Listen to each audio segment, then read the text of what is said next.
Wanita ini histeris saat anaknya terjepit eskalator di salah satu pusat perbelanjaan di Tambora, Jakarta Barat. Pengunjung mal yang panik turut membantu korban yang masih berusia 2 tahun. Meski sempat kesulitan, proses evakuasi akhirnya berhasil dan korban langsung menjalani perawatan. Kejadian berawal saat sepasang ibu dan anak hendak turun menggunakan tangga jalan atau eskalator. Diduga tak diawasi, anak yang masih berusia 2 tahun ini duduk di eskalator. Tak lama kemudian, kaki korban terjepit pinggiran eskalator. Usai kejadian, polisi menyatakan sang ibu diduga lalai saat menuruni eskalator dengan membiarkan sang anak duduk di tangga jalan. Dengan kondisi sederhana dan penuh khidmat, ribuan pengungsi dan umat di wilayah Kudus, Desa Bokang, Flores Timur, Nusa Tenggara Timur mengikuti misa Natal di sebuah gereja yang hanya berjarak 70 meter dari lokasi pengungsian. Tanpa ornamen Natal yang mewah maupun kado Natal, para pengungsi terlihat antusias menyambut hari kelahiran Yesus Kristus. Meski di momen sakral ini, mereka harus berada di lokasi pengungsian.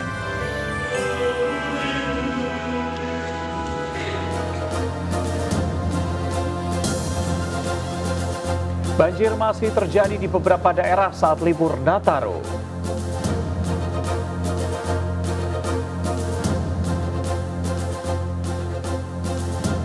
35 penumpang tewas setelah pesawat Azerbaijan Airlines jatuh di dekat kota Aktau, Kazakhstan.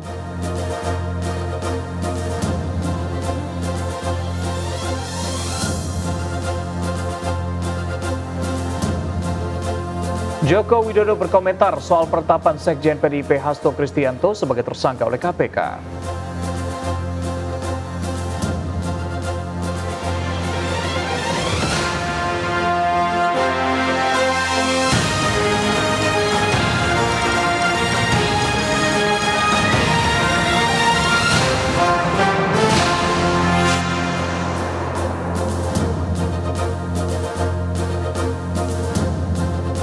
Puluh tahun gempa tsunami Aceh. Hari ini 26 Desember 2024, Aceh telah berubah, bergerak mewujudkan Indonesia Maju.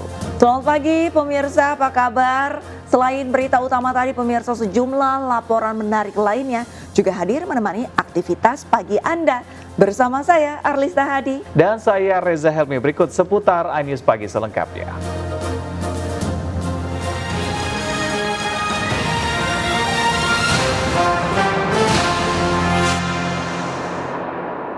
Pemirsa, hujan lebat disertai angin kencang, sejumlah wilayah di Jawa Timur terendam banjir. Sejumlah warga terpaksa menjalankan aktivitas sehari-hari hingga melaksanakan pengajian di tengah banjir.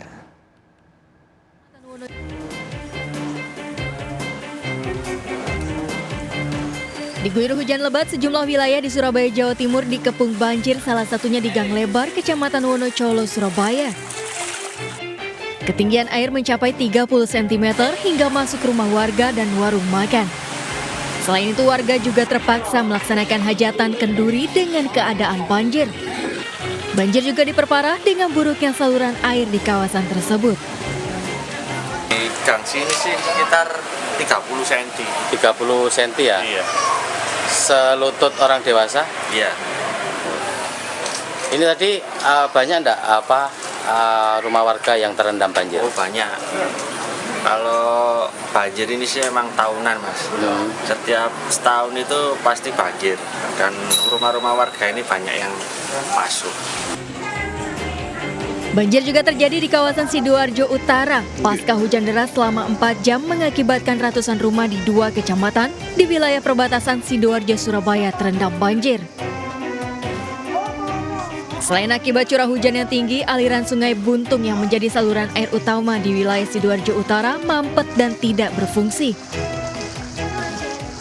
Hingga Rabu siang, kondisi genangan air belum ada tanda-tanda surut. Ketinggian air masih sekitar 30 hingga 50 cm. Hujan deras menyebabkan tanggul sungai jebol merendam ratusan rumah warga di Desa Perak, Kecamatan Perak, Kabupaten Jombang, Jawa Timur. Banjir juga merendam sebuah sekolahan dasar dan jalan desa, sejumlah kendaraan yang memaksa melintas mogok sehingga harus didorong. Selain di Desa Perak, banjir juga merendam permukiman warga di Desa Sumberagung dan Desa Pagerwojo, Kecamatan Perak. Warga berharap pemerintah segera menanggulangi penyebab banjir tersebut agar tidak terus terulang. Tim Liputan melaporkan. Pemirsa, hujan lebat dan banjir melanda sejumlah wilayah di Pringapus, Kabupaten Semarang, Jawa Tengah. Air banjir diduga dari luapan saluran air di permukiman saat hujan deras yang terjadi selama 3 jam.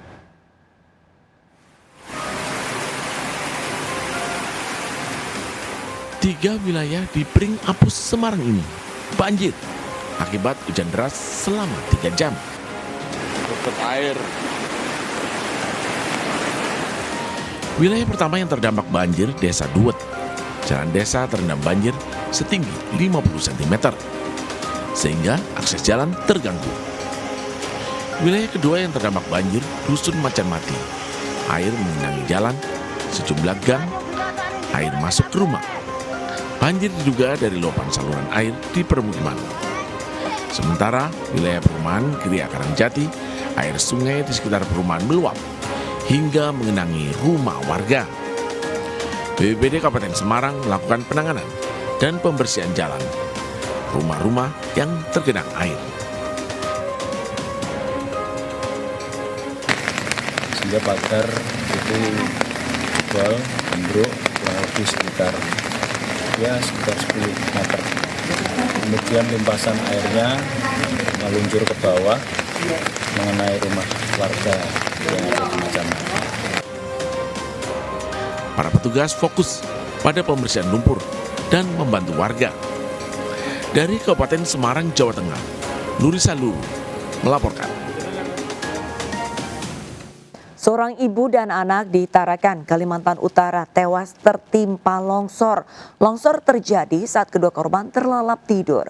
Proses evakuasi berlangsung dramatis.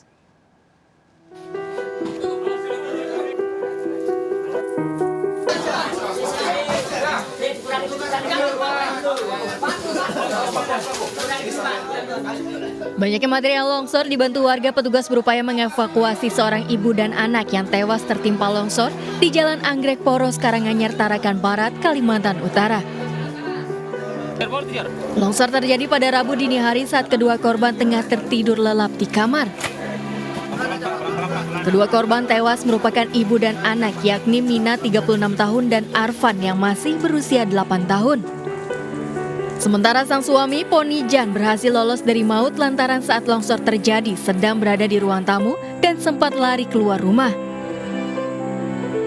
Menurut saksi mata, saat longsor terjadi hujan cukup deras sekitar pukul 2 dini hari dan terdengar suara gemuruh. Selain mengakibatkan korban jiwa, longsor juga merusak 2 bangunan rumah milik warga serta menimbun 3 unit sepeda motor. Ya. Aku naik kudat tertimbun tuh mau 3 meter, 2,5 meter tanah di dalam ruangan itu. Jadi pasti kan mati sudah orang. Bagaimana mau cepat? Paling tidak tunggu pagi baru dibongkar. Nah, aku turun lah, kembali turun. Belum sampai di sini, ya, hantamnya punya rumah. Wah. Kedua korban telah dimakamkan oleh pihak keluarga di tempat pemakaman setempat. Dari Tarakan, Kalimantan Utara, Usman Codang melaporkan. Pemirsa, jangan sampai lengah melakukan pengawasan terhadap anak. Seorang balita terjepit eskalator di salah satu pusat perbelanjaan di Tambora, Jakarta Barat. Akibat kelalaian orang tua, sang balita mengalami luka patah tulang pada bagian paha.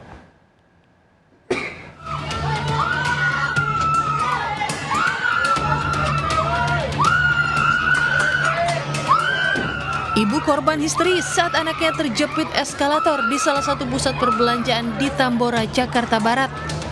Pengunjung mal yang panik turut membantu korban yang masih berusia 2 tahun. Meski sempat kesulitan, proses evakuasi akhirnya berhasil dan korban langsung menjalani perawatan. Kejadian berawal saat sepasang ibu dan anak hendak turun menggunakan tangga jalan atau eskalator. Diduga tak diawasi, anaknya masih berusia 2 tahun ini duduk di eskalator. Tak lama kemudian, kaki korban terjepit pinggiran eskalator. Usai kejadian, polisi menyatakan sang ibu diduga lalai saat menuruni eskalator dengan membiarkan anaknya duduk di tangga jalan. Akibatnya korban mengalami patah tulang di bagian paha. Orang tua tidak mengawasi anaknya pada saat menaiki eskalator.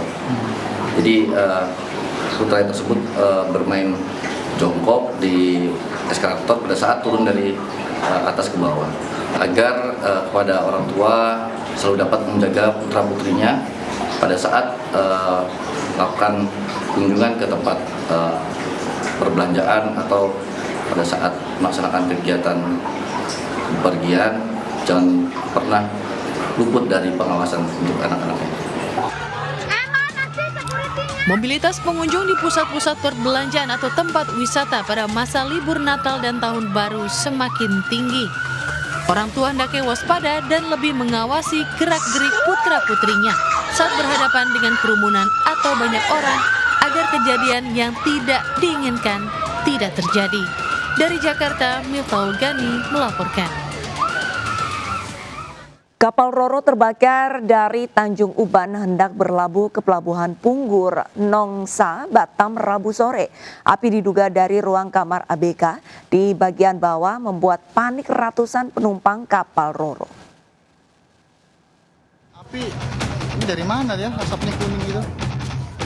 Asap tebal terlihat memenuhi badan kapal Roro Mulia Nusantara ini. Terbakar saat hendak sandar di Pelabuhan ASDP Punggur, Rabu sore. Ratusan penumpang panik. Kapal Roro milik ASDP melayani mudik Natal dan Tahun Baru dengan rute Tanjung Uban Batam, mengangkut 122 penumpang, 28 ABK, 47 roda 4 dan roda 2. ASDP bersama TNI Polri mengevakuasi seluruh penumpang kapal. Lebih tadi ada 5 damkar dan proses pemadaman berhasil dipadamkan. Adapun sementara setelah didapati kebakaran terjadi awal pada kamar ABK bagian bawah. Saat ini kondisi kapal cukup baik, masih dalam pendinginan, mencegah munculnya titik api baru. Belum bisa dipastikan kapan KMP Mulia Nusantara akan kembali beroperasi. Sementara itu penyebab kebakaran masih dalam penyelidikan petugas. Dari Batam, Kepulauan Riau, Gusti Yenosa melaporkan. Memperingati Natal, Gereja Katedral Jakarta menggelar pelaksanaan Misa Hari Raya Natal sebanyak 3 sesi. Dalam ibadah Misa Natal, para jemaat berharap kesederhanaan dan damai Natal dapat selalu diterapkan dalam kehidupan sehari-hari. Pemirsa, beginilah suasana di Gereja Katedral Jakarta yang mana pada hari ini dilaksanakan Misa Natal yang dibagi menjadi 3 sesi. Sesi pertama dimulai pada pagi hari pukul 8.30 waktu Indonesia Barat, kemudian sesi kedua dimulai pada pukul 11 dan sesi terakhir 17.00 waktu Indonesia Barat dan baru saja selesai pada pukul 6:30 malam. Dan beginilah suasananya pemirsa, dan saya pun akan bertanya dengan salah satu jemaah di Gereja Katedral Jakarta. Halo Mbak, selamat malam. Halo, selamat malam. Dengan siapa dan dari mana Mbak? Oke, saya Dewi dari Kupang NTT tapi merantau kerja di Jakarta. Oke, Mbak Dewi, ini kan jauh-jauh dari Kupang. Mungkin harapannya di Natal tahun 2024 dan juga untuk harapan untuk Indonesia dan juga dunia yang saat ini sedang kondisinya berperang seperti itu. Oke, kalau harapannya untuk dunia mungkin kita bisa mencontohi kesederhanaan dan juga umat Katolik bisa mengambil contoh dari sisi Yesus Kristus yang lahir di kandang Bethlehem. Kesederhanaan dan cinta kasih yang luar biasa, sukacita Natal bisa dimaknai dengan kesederhanaan bagi sesama umat manusia. Dan juga mungkin kalau untuk dunia emang suasana perang masih terus terjadi saat ini. Natal tahun kedua juga di Bethlehem, kota kelahiran Yesus Kristus, tidak merayakan atau tidak adanya perayaan Hari Raya Natal. Jadi mungkin kalau saya bisa pesan untuk semuanya, kesederhanaan sih bisa diterapkan dalam kehidupan sehari-hari. Oke, baik, terima kasih banyak Mbak Dewi atas informasi dan waktunya. Merry Christmas sebelumnya. Oke, pemirsa, itulah tadi perbincangan saya dengan salah satu jemaah yang ada di Gereja Katedral Jakarta yang tentunya berharap agar di tahun 2025 ke depannya ini bisa menjadi lebih baik lagi tanpa adanya peperangan yang terjadi seperti sama halnya dengan tema Natal pada tahun 2024 kali ini. Dari Jakarta, Nata Arman, Jakarta Samsa iNews melaporkan. Presiden Prabowo Subianto mengucapkan Selamat Natal 2024 bagi umat Kristiani di Indonesia. Presiden Prabowo berharap berkah Natal tahun ini membawa semangat baru dan kedamaian. Saya Prabowo Subianto, Presiden Republik Indonesia, atas nama pemerintah Republik Indonesia dan atas nama pribadi, mengucapkan Selamat Hari Raya Natal untuk semua saudara-saudara sebangsa dan setanah air yang beragama Kristiani. Semoga Hari Raya Natal dinikmati oleh seluruh umat Kristiani dalam keadaan damai dan menerima berkah dan kebaikan dari Yang Maha Kuasa. Saya juga mengucapkan selamat tahun baru 2025. Semoga tahun baru membawa perdamaian, kebaikan, dan berkah bagi kita semua. Pemirsa, meski dalam suasana penuh keprihatinan, ribuan pengungsi erupsi Gunung Leotobi laki-laki di Kabupaten Flores, Nusa Tenggara Timur mengikuti misa Natal dengan penuh hikmat. Mereka berharap Gunung Leotobi laki-laki dapat kembali normal agar dapat kembali ke kampung halamannya.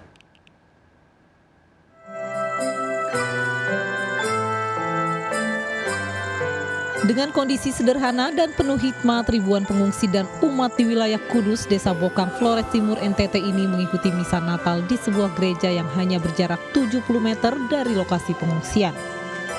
Tanpa ornamen Natal yang mewah maupun kado Natal, para pengungsi terlihat antusias menyambut hari kelahiran Yesus Kristus. Meski di momen sakral ini mereka harus berada di lokasi pengungsian.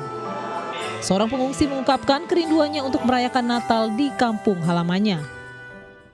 Memang jauh berbeda, meskipun dalam suasana ramai seperti ini, tapi hati kita tetap pada kita punya rumah, kita, tempat yang lama itu. Semoga ya suasana erupsi ini cepat pulih, cepat sembuh sehingga kita bisa kembali berdamai atau dengan keluarga yang selama ini kita begitu dekat, begitu akrab. Datang di sini kita rasanya seperti asing ya, karena kita baru berkenalan. Jadi tapi saya rasa luar biasa juga untuk masyarakat, untuk umat, untuk rakyat di Kebelaga ini.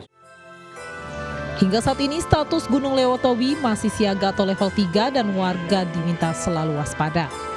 Dari Flores Timur, Joni Nura iNews melaporkan. Pemirsa, perayaan Natal juga disambut sukacita sebagian pemain timnas Indonesia. Sandy Walsh dan kawan-kawan menyampaikan ucapan Natal kepada Garuda fans yang merayakannya. Hello Garuda fans, Merry Christmas. Merry Christmas, thank you for all your support. Wishing you peace and renewed spirit. Let's keep the Garuda spirit in the next year. Merry Christmas and Happy New Year. Merry Christmas and Happy New Year. Merry Christmas and Happy New Year. Merry Christmas and Happy New Year. Pemirsa, untuk kali kedua umat Kristiani di Gaza, Palestina merayakan Natal dalam bayang-bayang serangan Zionis Israel. Sementara di Vatikan, Paus Fransiskus mengawasi pembukaan pintu suci di gereja Santo Petrus yang hanya dibuka selama tahun Yobel.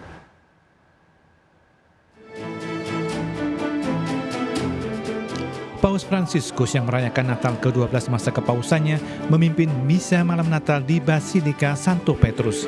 Paus Fransiskus mengawasi pembukaan pintu suci khusus berpanel perunggu di gereja Santo Petrus yang hanya dibuka selama tahun Yobel. Tahun suci Katolik juga dikenal sebagai jubilium, dianggap sebagai masa damai dan pengampunan dan terjadi setiap 25 tahun. Paus pembuka tahun suci Katolik 2025 yang diperkirakan Vatikan akan mendatangkan sekitar 32 juta wisatawan ke kota Roma, Italia.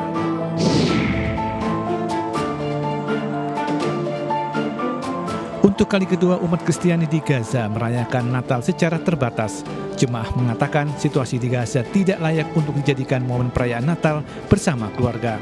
Sama seperti tahun lalu, umat Kristiani di Gaza terus dibayangi serangan militer Israel di tengah perayaan Natal. Karena itulah mereka berdoa dan berharap Israel menghentikan genosida sehingga Gaza kembali damai.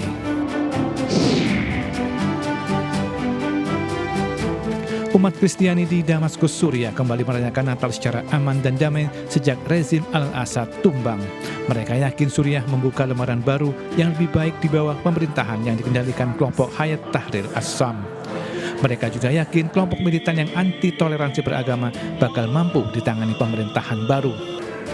Jemaah berharap pendidikan, kebebasan, pekerjaan hingga masa depan anak-anak akan lebih terjamin setelah Al-Assad terguling. MNC Group menggelar Christmas Celebration di studio RCTI Plus Jakarta Barat. Perayaan Natal tahun ini berlangsung hikmat dengan mengangkat tema menyambut seorang anak.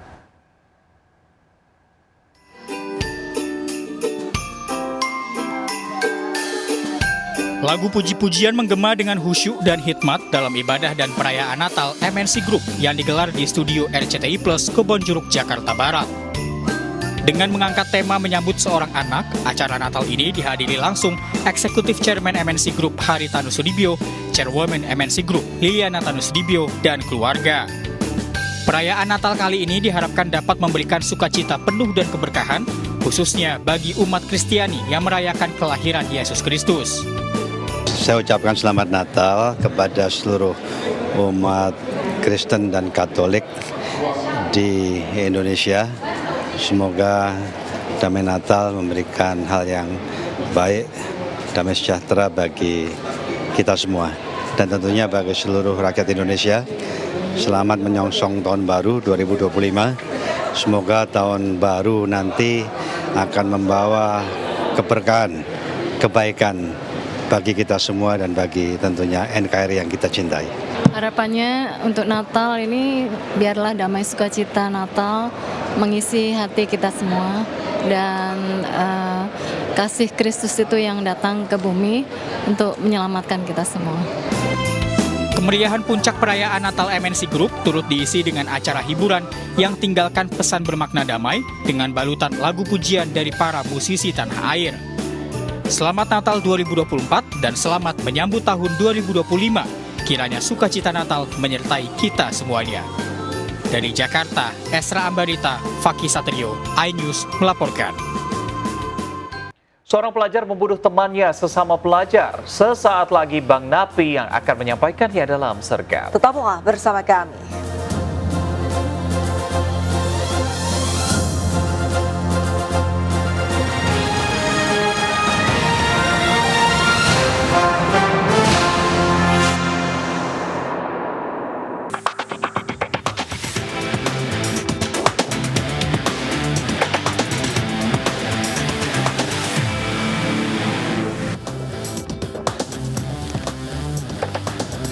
Berita kriminal Sergap. Kita awali dari Ogan Komering Ilir, Sumatera Selatan. Ini miris banget pemirsa nih. Pelajar bunuh pelajar, bahkan pelakunya masih berusia 13 tahun. Aksi kriminal anak dan remaja biasanya nggak jauh dari peran pengawasan keluarga, pengawasan orang tua. Jadi buat keluarga di luar sana, ayo kita awasi anak-anak kita.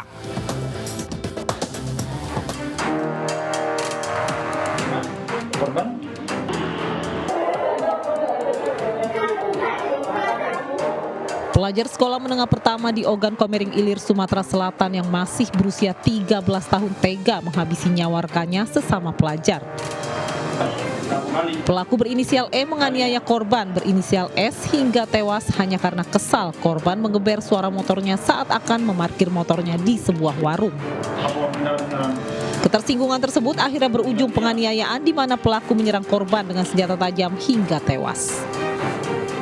Sehingga dengan modus tersebut tidak ada untuk sementara penyidikan dan pemeriksaan terhadap tersangka, belum kami temukan motif dendam atau permasalahan sebelumnya terjadinya kejadian tersebut antara korban dengan pelaku.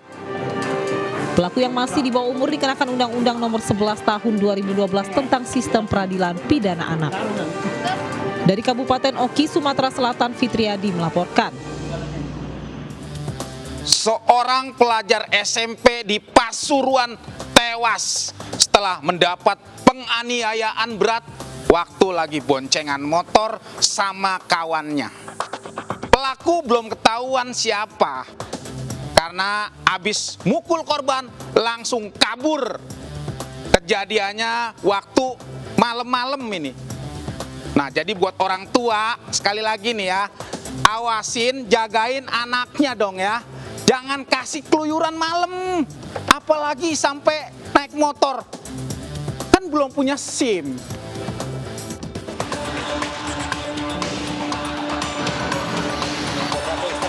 RJP, 16 tahun pelajar SMP kelas 9 ini terluka tidak berdaya setelah terjatuh dari sepeda motor akibat dianiaya dari belakang. Sementara temannya RU, 15 tahun yang mengendarai sepeda motor luka ringan. Penganiayaan yang terjadi di Jalan Dr. Wahidin Sudirohusodo, Pasuruan, Jawa Timur ini berawal saat RJP dan RU berboncengan motor pulang dari rumah temannya. Tiba-tiba pelaku memepet motor korban dan melakukan pemukulan di bagian belakang tubuh RJP hingga membuat kendaraannya oleng dan terjatuh. Sementara pelaku langsung kabur. Meski sempat mendapat penanganan medis di RSUD R. Sudarsono, RJP tewas. Ya, kejadian tersebut memang benar adanya dan saat ini Polres Pasuruan Kota masih melakukan penyelidikan terkait hal tersebut. Untuk korban saat ini sudah meninggal dunia di rumah sakit. Kasus penganiayaan yang menyebabkan korban meninggal ditangani aparat Polres Pasuruan Kota. Dari Pasuruan, Jawa Timur, Jaka Samudra melaporkan. Hati-hati nih pemirsa, apalagi mau tahun baruan. Jaga keamanan lingkungan, rumah maupun tempat usaha Anda. Nah, ini di Bengkulu, 3 orang perampok bersenjata api menyekap pemilik ruko. Pas dikepung warga, satu pelaku panik terjun dari lantai 3 ruko. Nah kan, orang rusuh akhirnya jatuh sendiri. Tegak lah. Jangan besar sprero. Tiga seloncor. Tegak kau. Oh, terjun kan ninja. Satu dari 3 orang pelaku perampokan di Ujan Mas Kepahyang, Bengkulu ini nekat terjun dari lantai 3 ruko lantaran panik karena dikepung polisi dan warga. Ketiganya merampok sebuah toko kelontong sambil membawa senjata api. Satu orang naik lantai 3 dan mencoba masuk, namun pemilik ruko menolak membuka pintu. Pelaku menembakkan senjata api dan menyekap korban beserta istri dan 2 orang anaknya di kamar mandi. Warga yang mendengar suara tembakan langsung mengepung pelaku. Rekan dari 2 orang tersebut ada di dalam toko tersebut, di dalam ruko. Jadi kita juga berusaha untuk masuk di toko tersebut. Dan di dalam toko tersebut pelaku ini melaksanakan penodongan dan juga penyekapan terhadap isi rumah, terhadap korban dan isi rumah. Jadi yang bersangkutan disekap di kamar mandi, korban bersama dengan kedua anaknya di dalam kamarnya dan juga di dalam kamar mandi. Jadi kita melakukan penangkapan dengan cara memasuki rumah dengan cara memecahkan kaca di bagian kamar korban tersebut dan masuk ke dalam rumah. Dan kita melakukan pengejaran yang bersangkutan, tersangka 1 yang di dalam rumah ini melompat dari lantai 3 menuju ke rumah orang lain. Dan didapati setelah kita melakukan penangkapan terhadap yang bersangkutan, didapati bahwa ada sepucuk senjata api milik dari tersangka. Ini disimpan di dalam Tetmon. Ketiga pelaku berinisial IW 24 tahun, LE 35 tahun, dan EF 46 tahun. Ketiganya merupakan warga Lubuk Linggau, Sumatera Selatan. Polisi berhasil menyita uang 1,5 juta rupiah hasil perampokan, 1 pucuk pistol, dan sejumlah barang bukti lainnya. Dari Kepahyang, Bengkulu, Endro Dwirawan, iNews melaporkan. Pelaku penganiayaan mahasiswa 3 bulan lalu di Makassar akhirnya ketangkep di kolong tempat tidur emaknya. Pelaku modelan begini emang beraninya sama lawan yang gak seimbang. Lawan tangan kosong sementara dia pakai senjata tajam. Yang nyari gara-gara juga dia tuh sama teman-temannya. Neriakin orang lewat. Cemen lu bro.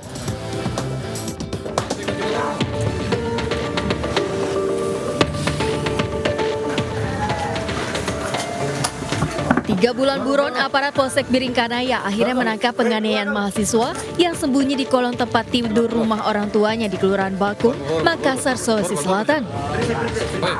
Pelaku langsung digiring ke kantor polisi. Dalam pemeriksaan, pelaku mengaku merasa ditantang korban yang menghampirinya setelah korban diteriaki pelaku dan teman-temannya. Korban tiba-tiba mendapat penganiayaan dari pelaku menggunakan senjata tajam hingga mengalami luka di sekujur tubuh. Bahwasanya terjadi tindak pidana karena adanya ketersinggungan. Menurut keterangan masyarakat di TKP, bahwasanya mereka ini tidak saling kenal. Pelaku ini menggunakan sebilah parang. Pelaku diancam pasal tentang penganiayaan dengan ancaman hukuman di atas 5 tahun penjara. Sementara polisi masih mengejar teman-teman pelaku yang buron. Dari Makassar, Sulawesi Selatan, Wahyu Ruslan melaporkan. Lagi-lagi tawuran pelajar memakan korban jiwa. Seorang siswa SMP tewas terkena senjata tajam pas lagi tawuran. Usut punya usut, lawannya emang sengaja bawa senjata tajam buat tawuran. Waduh, anak sekolah sekarang ya. Kenapa bisa pada sadis-sadis kayak begini?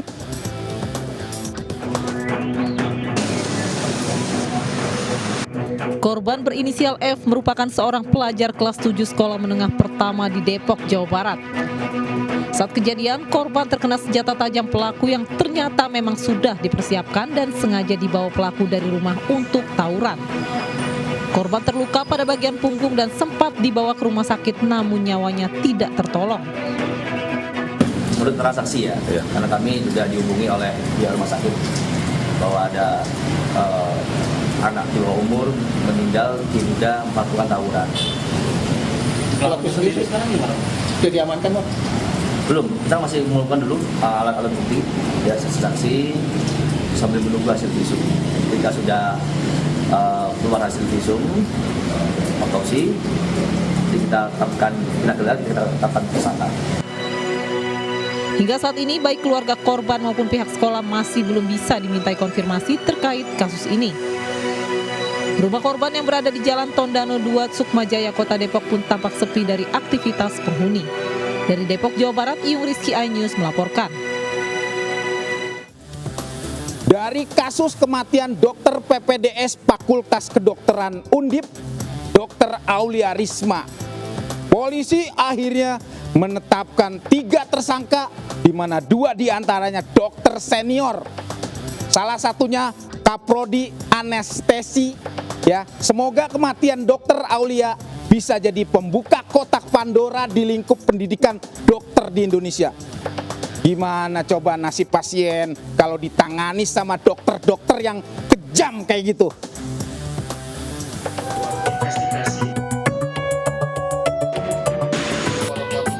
Polda Jawa Tengah menetapkan Ketua Prodi Anestesiologi Fakultas Kedokteran Universitas Diponegoro Semarang, Dr. Taufik Eko Nugroho sebagai tersangka dalam kasus kematian Dr. PPDS Aulia Risma Lestari.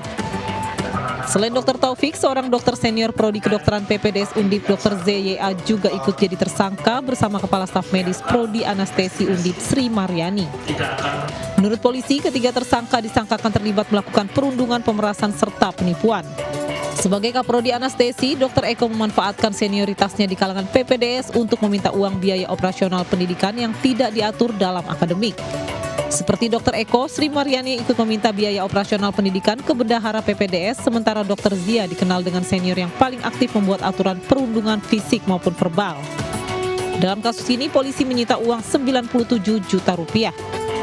Pasal yang disangkakan adalah tindak pidana pemerasan, sebagaimana dimaksud pasal 368 ayat 1 KUHP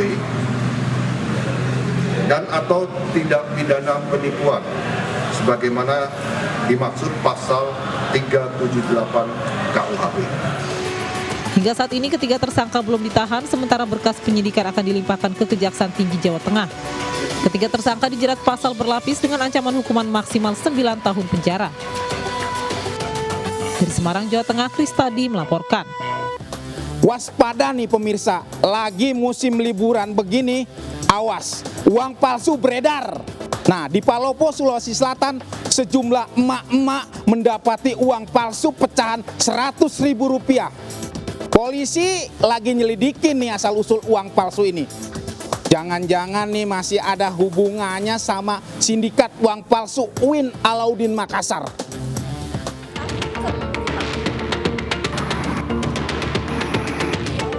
Viral di media sosial, sekelompok emak-emak menemukan beberapa uang palsu pecahan Rp100.000 saat tengah arisan. Usai video tersebut viral, polisi pun memanggil seluruh wanita dalam video tersebut termasuk pengunggah video. Polisi langsung melacak asal-usul uang tersebut termasuk kemungkinan adanya kaitan dengan sindikat uang palsu di UIN Alauddin Makassar beberapa waktu lalu.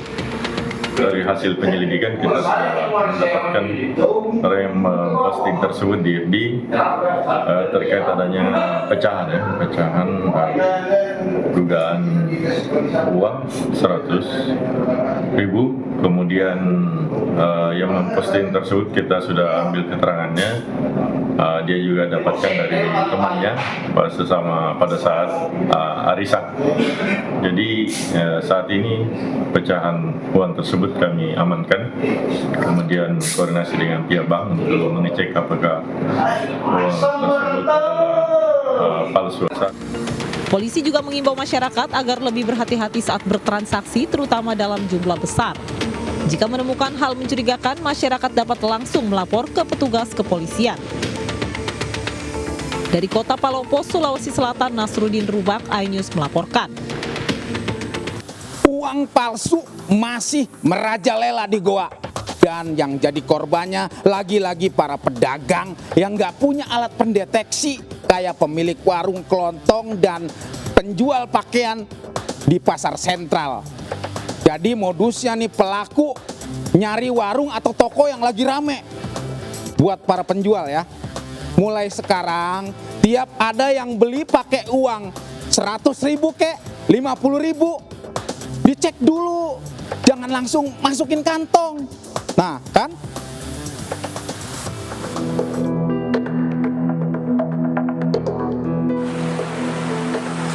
Warung kelontong di Jalan Sultan Hasanuddin, Goa, Sulawesi Selatan ini baru sadar jika salah seorang pembelinya bertransaksi menggunakan uang palsu pecahan Rp100.000 dan Rp50.000.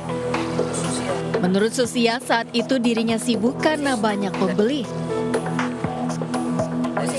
Pembeli di sini. Kasih ke orang. Tapi tidak ditahu karena walau palsu ya. Tidak tahu itu ini si yang kuliah uang palsu ini. Tidak ditahu karena yang mana orang itu kasih. Ini kita dapat 150. Iya. Peredaran uang palsu di Goa merajalela hingga ke pasar sentral Sungga Minasa. Seorang pedagang pakaian juga menerima pembayaran dengan uang Rp100.000 palsu untuk membeli 3. Mahmudin Saleh baru memperhatikan kondisi uang penjualannya setelah sepi pembeli. Kalau kita pedagang-pedagang begini kan udah pakai alat biasanya kan. Pedagang kecil begini udah pakai alat, beda dengan toko-toko begitu. Di sini dia beli ini 103 celana. Ini kayak karena itu waktu kan berbarengan juga ada pembeli lain tuh, jadi enggak sempat bilang tuh. Ini tidak mau ambil itu. Sebelumnya Polres Goa berhasil mengungkap sindikat pembuatan dan peredaran uang palsu di UIN Alauddin Makassar yang melibatkan 17 tersangka. Dari hasil pemeriksaan, sejumlah uang palsu tersebut sudah banyak tersebar. Polisi mengimbau agar para pedagang lebih teliti saat menerima uang pecahan Rp100.000 dan Rp50.000. Dari Goa, Sulawesi Selatan, Bukma melaporkan. Kalau menurut Bang Napi, kasus penganiayaan lantaran dua-duanya salah, sama-sama emosian dan sok jagoan. Jadi ada Pak Ogah yang mengumpat karena kesenggol spion ya.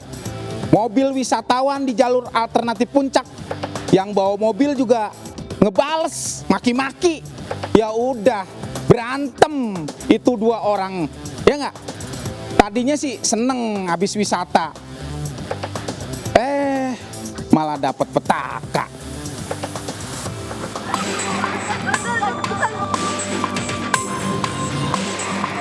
Pertikaian antara wisatawan dan Pak Ogah ini terjadi di jalur alternatif Puncak, tepatnya di kawasan Megamendung, Bogor, Jawa Barat. Wisatawan asal Jakarta yang merupakan pasutri ini terlibat adu mulut hingga saling pukul karena masalah sepele.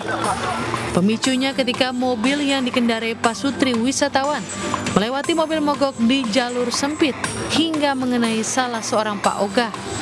Merasa tak terima, Pak Ogah memukul mobil yang dibalas dengan saling memaki dan berujung pengeroyokan. Merasa menjadi korban, pasutri asal Jakarta tersebut kemudian melapor ke Polsek Megamendung. Menurut polisi, buntut laporan tersebut, 3 Pak Ogah alias juru parkir liar diamankan. Sempat ada pertengkaran dan pemukulan dari salah seorang pengatur jalan tersebut, yaitu Pak Ogah, kepada korban saudara IH. Dan kemudian 3 orang pelaku yang diduga pelaku bersama korban berada di Polsek Megamendung, di mana 3 Pak Ogah tersebut pengatur jalan diamankan di Polsek Megamendung. Dan bertindak bijak selama berada di wilayah baru, apalagi dengan tujuan untuk berwisata. Jangan mudah terpancing emosi, apalagi sampai meladeni seseorang yang sengaja memancing keributan. Jangan sampai tujuan berwisata berubah menjadi petaka. Dari Bogor, Jawa Barat, Wildan Hidayat melaporkan. Tuh kan, berwisata untuk tenangin pikiran. Malah naik lagi. Jadi dah tuh berantem. Makanya ya Bang ya, kalau wisata, hati kudu dibuka dan tetap tersenyum. Kalau salah ya minta maaf. Udah tenang. Pasti nggak akan kejadian kayak tadi. Ingat, kejahatan terjadi bukan hanya karena ada niat, tapi juga karena ada kesempatan. Waspadalah! Waspadalah! Terima kasih Bang Napi. Pemirsa, 20 tahun gempa tsunami Aceh kini lebih nyaman dan tetap syariah. Selengkapnya hadir sesaat lagi, tetaplah bersama kami.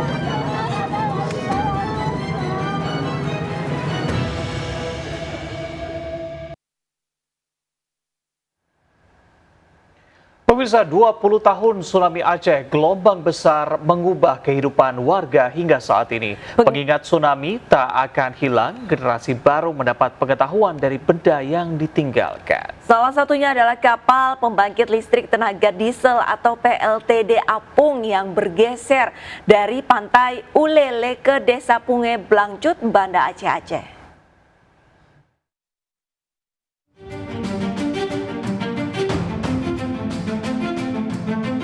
Berada di tepi jalan Desa Punge Blangcut, Jaya Baru, Banda Aceh, Museum Tsunami Kapal PLTD Apung tak pernah sepi pengunjung.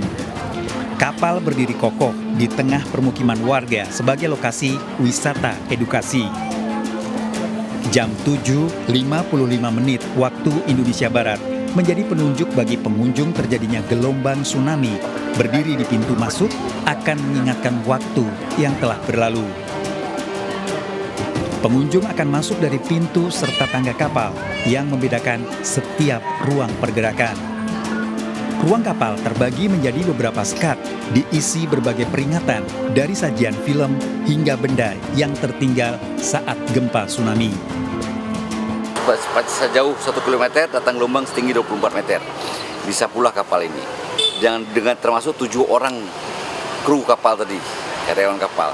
Jadi dari 7 itu yang selamat di air mereka 1 orang. 1 orang selamat. Jadi kapal ini hanyut pertama ke Lampaseh. Kemudian ada gelombang kedua. Gelombang kedua dari arah Kedah atau dari arah Makam Syakola ditarik ke Sungai Blangcut. Jadi jalur hanyutnya kapal ini sejauh 5 km. Tapi kalau kita tarik garis lurus dari Google Map itu sekitar 3 km. 20 tahun sudah kapal PLTD ini berdiri kokoh setelah dihempas gelombang tsunami dari pantai Ulele yang jaraknya sekitar 3 km. Namun kapal bergerak hingga 5 km di posisi saat ini dari Lampase. Sebelumnya kapal PLTD Apung diserahkan kepada pemerintah Aceh untuk membantu menambah arus listrik yang diperlukan. Namun alam berkata lain, dihempas gelombang sangat besar. Kapal berbobot 2.600 ton tidak ada yang memprediksi akan bergerak ke tengah kota. Bencana alam, gempa bumi yang disusul gelombang tsunami 20 tahun silam mampu memindahkan kapal. Saya merinding kayak bentuk kebesaran Allah, walaupun itu bentuknya musibah ya, tapi itu mengingatkan kita kepada Yang Maha Kuasa untuk berbuat baik di dunia, gitu, berbuat baik kepada alam tentunya. Setelah melihat kapal ini semakin takjub dan semakin cinta sepertinya dengan Aceh. Kapal ini dari Pelabuhan Ulele sampai kemari. Kalau kesannya la haula wala quwata illa billah, sungguh kuasa Allah terbiasa. Kita nggak bisa, mereka tidak bisa menyadari ternyata kuasa Allah luar biasa lebih. Nah, kan innallaha ala kulli syai'in qadir, berkuasa atas segala sesuatu. Pengunjung wisata Aceh akan meningkat pada saat peringatan tsunami, terutama dari luar daerah. Dengan tiket Rp3.000, Museum Kapal PLTD Apung buka setiap hari dari jam 8.30 hingga pukul 17. Berwisatalah ke Aceh sambil merasakan nikmatnya daerah syariah. Dari Banda Aceh, Syukri Syarifuddin melaporkan. Pemirsa, Masjid Rahmatullah di Lampu Uk, Aceh Besar Aceh, salah satu simbol kekuatan dan keteguhan saat bencana tsunami 2004. Seluruh bangunan di sekitarnya tidak ada yang tersisa, hancur rata dengan tanah. Di 20 tahun gempa dan tsunami Aceh, masjid ini berfungsi sebagai rumah ibadah dan wisata religi.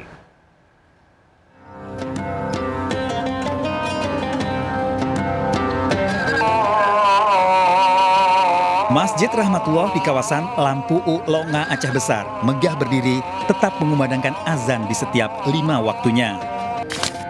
Dahsyatnya gempa tsunami 2004 tak menggoyahkan bangunan, tetap kokoh meski ada tiang yang roboh. Pemerintah Turki yang membangun masjid ini membiarkan bangunan yang roboh berupa tiang dalam kondisi seperti semula. Masjid ini tetap menjadi salah satu tujuan wisata religi dan ziarah hingga hari ini. Jadi peninggalan daripada tsunami untuk bahan edukasi, jadi pelajaran anak-anak ke depan. Dan ini pun sengaja ditinggalkan supaya ya jadi pelajaran anak-anak ke depan bahwa tahu Aceh pernah dilanda tsunami. Di samping masjid ada ruang baru yang berfungsi sebagai museum, berisikan foto-foto masjid saat terjadinya tsunami. Masyarakat yang datang selalu mengunjungi tempat ini untuk mengetahui besarnya gempa tsunami yang diperkirakan mencapai 15 meter di kawasan Lampu U. Saya pernah ke masjid ini 3 bulan setelah tsunami, dan di sini kondisinya cuma masjid ini aja. Yang lain ini memang terhampar, tidak ada rumah, tidak ada apapun karena sudah tersapu sama tsunami semua. Di televisi kami lihat, saya waktu itu saksikan, saya bertanya kenapa kok masjid ini utuh, kenapa nggak Allah habiskan gitu. Ternyata saya lihat di situ waktu direkam sama orang televisi itu, di situ ada buat taklim kitab orang-orang jemaat tabligh waktu itu kan.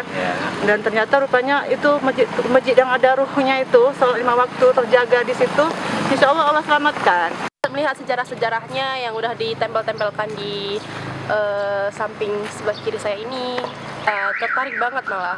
Makanya kami bisa sampai di sini gitu, untuk menjelajahi. Masjid Rahmatullah tidak jauh dari kota Banda Aceh. Tinggal berjalan ke arah barat, masuk ke kawasan Lampu U, pasti bertemu. Berkunjunglah ke Aceh Darussalam, melihat berbagai simbol kekuatan harapan dan keimanan, tetap bangkit bersama semangat yang tak pernah padam. Dari Aceh Besar, Aceh, Taufan Mustafa melaporkan. Pemirsa, 2 pekan sebelum penetapan Hasto sebagai tersangka, Ketua Umum PDIP Megawati Soekarno Putri sempat mengungkapkan dirinya siap mendatangi KPK jika kadernya Hasto Kristianto ditangkap terkait dengan kasus pergantian antar waktu Harun Masiku. Mega pun berjanji akan bertanggung jawab sebagai Ketua Umum PDIP. Tidak hanya itu pemirsa, Mega juga menilai ada kejanggalan dalam pemeriksaan Hasto oleh penyidik KPK. Saya bilang, kalau Hasto itu ditangkap, saya datang. Ya. Saya nggak bohong. Kenapa? Saya ketua umum, bertanggung jawab kepada warga saya. Dia adalah sekjen saya. Tidak. Lalu saya bilang, siapa itu Rosa? Katanya apa? Ininya KPK. Tapi masa pakai masker, pakai topi ada depannya ya toh? Lah, berarti dia sendiri kan takut karena dia menjalani hal yang nggak benar. Pemirsa, belum ada informasi terkait pencekalan atau larangan bepergian ke luar negeri bagi Hasto Kristianto pasca ditetapkan sebagai tersangka. Pihak imigrasi kelas 1 TPI Soekarno-Hatta menyatakan belum menerima surat pencekalan apapun atas nama Sekjen PDI Perjuangan tersebut.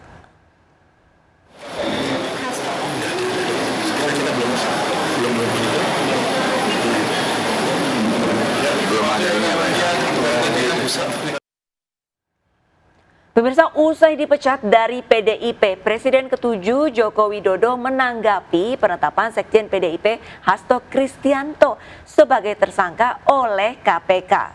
Jokowi merespon semua pihak harus menghormati proses hukum yang ada. Meski namanya masih disangkut pautkan perihal penetapan Hasto sebagai tersangka korupsi bersama Harun Masiku, Jokowi menuturkan dirinya sudah pensiun. Di seluruh proses hukum yang ada. Tapi nggak apa-apa Pak, nama-namanya dicatut Pak, masih dibawa-bawa Pak. Nama Pak Jokowi sama keluarga masih dibawa. Juga purna tugas pensiunan ya. Sementara itu, buntut kasus korupsi yang menyeret Sekjen PDIP Hasto, kader PDIP sekaligus mantan Menkumham di era Jokowi Yasona Lauli kini dicegah KPK untuk bepergian ke luar negeri. Kasus korupsi.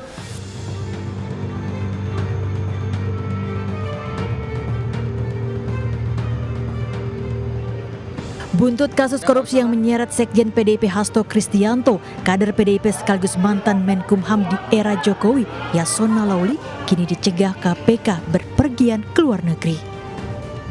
Larangan berpergian Yasona ke luar negeri dikeluarkan penyidik KPK dalam surat keputusan nomor 1757 tahun 2024. Komisi Pemberantasan Korupsi telah mengeluarkan surat keputusan nomor 1757 tahun 2024 tentang larangan bepergian ke luar negeri terhadap 2 orang warga negara Indonesia, yaitu YHL dan HK.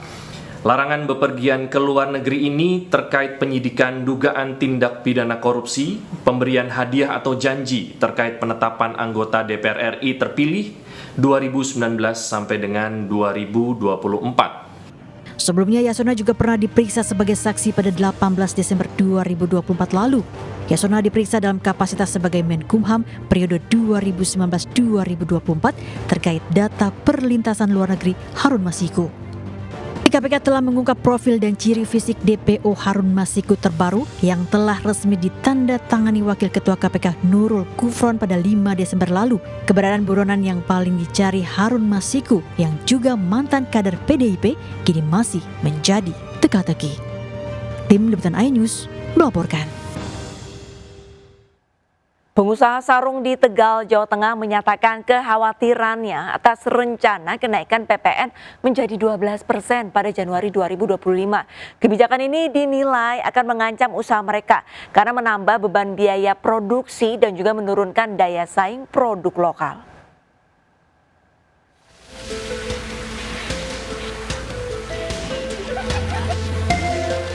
Rencana pemerintah menaikkan pajak pertambahan nilai atau PPN menjadi 12% untuk meningkatkan penerimaan negara berimbas pada sejumlah barang dan jasa termasuk produk tekstil seperti sarung. Sejumlah pengusaha sarung Pantura di Tegal, Jawa Tengah menilai kenaikan tersebut akan menambah biaya produksi yang sudah tinggi karena kenaikan harga bahan baku. Kenaikan biaya produksi sendiri bisa mencapai 20 hingga 25%. Belum lagi dengan kenaikan tarif listrik di atas 6.600 watt. Pengusaha pun kini harus mencari solusi guna menekan biaya produksi. Tapi kalau kenaikannya listrik yang dari 11 ke 12, apalagi pelanggan PLN yang di atas 6.000 adalah sebagian besar kita tekstil ya, kita nggak bicara perumahan, tekstil ya, pabrik-pabrik. Itu kan dipukul rata akan ada kenaikan PPN. Kalau betul ini pemerintah menerapkan begitu, itu pukulan kita sebagai pengusaha di Pantura bertubi-tubi. Sementara pakar ekonomi Selyos Bima Yudhistira menyebut sektor UMKM dipastikan terkena dampak karena dikenakan berlapis dari produsen ke distributor sampai ke level konsumen. UMKM akan terdampak pastinya karena hampir sebagian besar pengeluaran UMKM itu sebelumnya dari level produsen ke distributor sampai kepada UMKM yang menjual ke retail itu semua kena PPN 12%. Pemerintah dan pelaku usaha perlu berkolaborasi agar kenaikan PPN tidak justru melemahkan ekonomi kerakyatan. Diharapkan ada langkah konkret dari pemerintah untuk tetap menjaga keberlangsungan industri sarung sebagai bagian dari produk warisan budaya bangsa. Dari Tegal, Jawa Tengah, Unibar iNews melaporkan. Lalu bagaimana dengan penghitungan PPN menjadi 12% ini? Selengkapnya akan disampaikan oleh rekan saya, Reza. Baik, terima kasih Arlista. Jadi pemirsa, pemerintah akan menaikkan tarif pajak pertambahan nilai atau PPN dari 11% menjadi 11% menjadi 12%. Ini mulai berlaku pada 1 Januari 2025. Hal ini mendapat protes dari masyarakat karena memang dianggap semakin menyulitkan rakyat karena harga komoditas akan ikut melambung tinggi dan daya beli masyarakat sedang buruk. Kita akan lihat, meski memang kenaikan pajak ini dikatakan hanya untuk barang mewah, namun ternyata parameter barang mewah masih belum dijelaskan. Direktorat Jenderal Pajak DJP Kementerian Keuangan Kemenq memastikan bahwa PPN naik dari 11 menjadi 12% ini berlaku untuk seluruh barang dan jasa yang selama ini memang dinaikkan tarifnya atau dikenakan 11%. Kenaikan ini berarti akan berlaku untuk barang dan jasa yang biasa dibeli masyarakat. Seperti misalnya ada sabun mandi, makanan siap saji di restoran, pulsa telepon, tiket konser, hingga layanan video streaming. Hanya ada 3 barang nih pemirsa yang memang tidak terdampak, yaitu barang pokok seperti minyak kita, tepung terigu, dan juga gula industri. Sementara itu ada sejumlah kebutuhan pokok lainnya yang memang mendapatkan fasilitas bebas dari PPN alias tarifnya 0%. Ada 3 kelompok, ya. Ini yang pertama, kebutuhan pokok meliputi beras, jagung, sagu, kedelai, garam, daging, telur, dan juga buah-buahan serta sayur-sayuran. Yang berikutnya ada jasa pelayanan kesehatan medis, jasa pelayanan sosial, keuangan, asuransi, pendidikan, angkutan umum darat dan air, serta persewaan rumah susun. Dan yang ketiga adalah kategori barang lainnya, yaitu buku kitab suci, vaksin polio, rusunami, listrik, dan juga air minum. Lalu seperti apa nih penghitungan pengenaan tarif PPN 12%? Rumusnya adalah dasar pengenaan pajak DPP dikali dengan tarif PPN dengan DPP adalah harga barang atau jasa yang memang diserahkan ke penjual menuju konsumen. Contohnya, misalnya Anda membeli barang yang harganya 5 juta rupiah, sekarang PPN 11% yang dibayarkan adalah 550.000. Jadi total yang dibayar 5.550.000 rupiah. Nantinya jika memang dinaikkan menjadi 12%, maka PPN yang perlu dibayar untuk barang seharga 5 juta tadi adalah seharga 600.000. Sehingga total yang harus dibayarkan menjadi 5.600.000. Nah, pemirsa, masyarakat memang menolak nih untuk merogoh kocek lebih dalam untuk membeli barang dan jasa selain sembako atau barang dan jasa yang diklasifikasikan tidak terkena pajak. Kenaikan PPN ke 12% ini bisa batal melalui 2 skenario. Yang pertama, lewat penerbitan peraturan pemerintah atau PP oleh Presiden Prabowo, atau yang kedua melalui judicial review di Mahkamah Konstitusi dan juga MK. Demikian penjelasan terkait dengan kenaikan PPN menjadi 12%. Diharapkan memang ketika ini PPN-nya naik bisa diserap dengan baik oleh masyarakat dan dampaknya bisa kita rasakan. Sementara kita kembali ke Arlista. Pemirsa, di momen Hari Raya Natal, MNC Peduli memberikan kebahagiaan untuk masyarakat. Di Tangerang, Banten, MNC Peduli berbagi keceriaan bersama anak-anak panti asuhan Tangan Kasih dengan memberikan bantuan perlengkapan anak dan buku bacaan.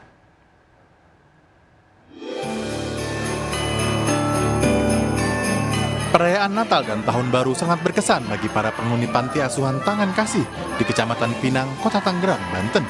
Natal tahun ini mereka rayakan bersama MNC Peduli yang khusus datang untuk berbagi kasih dan keceriaan dalam sukacita Natal.